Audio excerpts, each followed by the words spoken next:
Circulation était au ralenti sur nos routes. Aujourd'hui, on vous parlait hier de ce chantier majeur sur l'autoroute 50 à la hauteur du viaduc de l'autoroute 5. Une voie sur deux dans chaque direction est fermée et ce sera comme ça jusqu'à la fin novembre.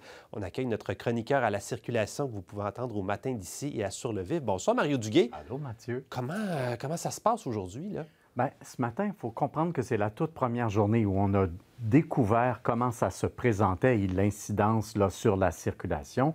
Surtout pour l'aller à partir, disons, de l'est de Gatineau vers le secteur de Hull pour ensuite peut-être aller à Ottawa ou à d'autres endroits.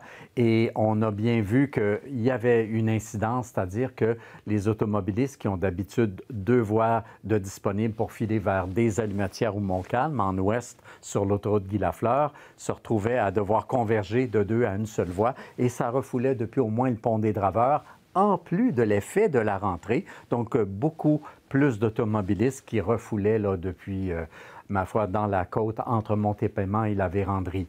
Alors, on se tourne aussi vers d'autres options. J'ai vu qu'on était nombreux dans la côte La Vérandrie vers le pont Alonzo-Wright ou encore sur l'axe Grébert-Fournier, quoique cet axe-là était pas si mal.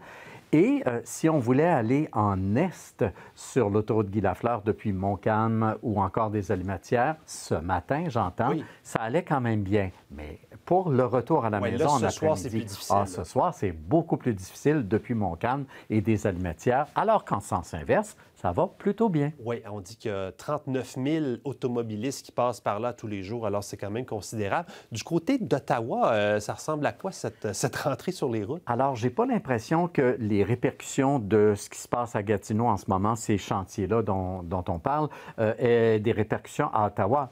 Mais la rentrée à Ottawa donne des signes évidents aussi là, de congestion ou du moins de ralentissement un petit peu plus étendu qu'à l'habitude. Le portrait est réellement différent de la semaine dernière et j'ai l'impression que ça va se poursuivre là, pendant quelques semaines jusqu'à ce que certaines personnes s'ajustent. Ça peut être télétravail, autobus, transport en commun ou changer son horaire, etc. C'est toujours la première semaine où le choc est le plus brutal. Merci beaucoup, Mario.